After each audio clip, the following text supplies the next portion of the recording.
मेरे पास बर्तन में कुछ पानी है और मैंने नमक डाल दिया है और मैंने इस पानी में नमक को हल करना शुरू कर दिया है। तो मैं इसे अच्छी तरह मिला दूंगी।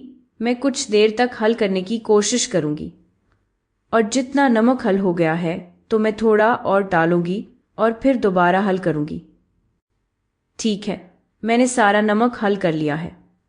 अब मैंने चूल्हा चला दिया है और अब मैं इंतज़ार करूंगी कि ये पानी वेपराइज होना शुरू हो जाए। तो ये वेपराइज होना शुरू हो गया है। अब मैं इंतज़ार करूंगी कि ये उबलना शुरू करे। अब गौर करें कि जैसे ही पानी उबलना शुरू होता है तो क्या होने लगता है।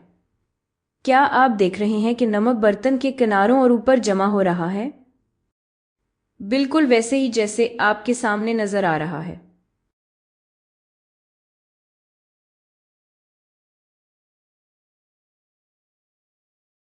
ज्यादातर पानी उबल चुका है और देखें नमक जो बर्तन के किनारों पर जमा हुआ है और जो आप बर्तन के इर्द गिर्द देख रहे हैं, ये भी नमक ही है।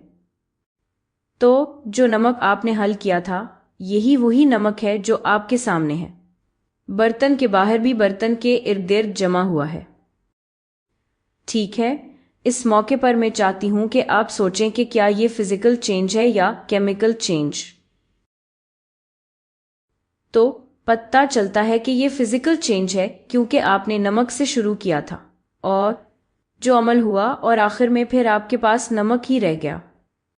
आपने नमक हल किया, फिर मैंने पानी को वेपराइज किया और फिर हमें वही नमक वापस मिल गया जिससे हमने शुरू किया था। तो कोई नया सब्सटेंस या चीज़ नहीं बनी और ये अमल रिवर्सिबल भी था।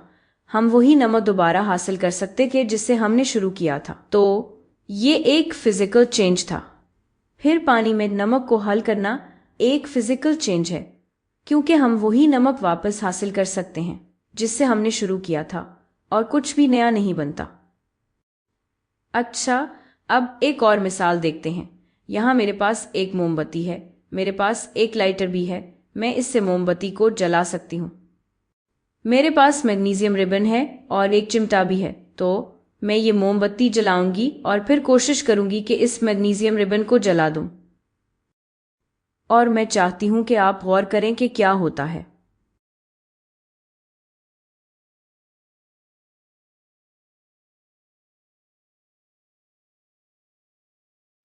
वाह, ये देखें, मैग्नीशियम रिबन कितनी तेजी से और कितनी रोशन जल रही है।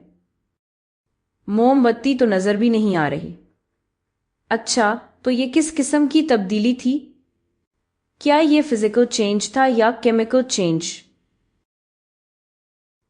अच्छा, तो पता चलता है कि मैग्नीशियम का जलना एक केमिकल चेंज है क्योंकि यहाँ मैग्नीशियम जब ऑक्सीजन के साथ रिएक्ट करती है और ये ऑक्सीजन के साथ इतनी गर्माइश यानी हीट में रिएक्ट कर रही है, तो इस अमल में एक नया मादा बनता है जो मैग्नीशियम ऑक्साइड है।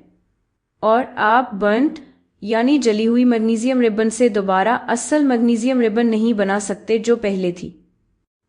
तो पता चलता है कि ये एक केमिकल चेंज है, नए मादे बनते हैं और आप इस अमल को रिवर्स यानी वापस नहीं कर सकते।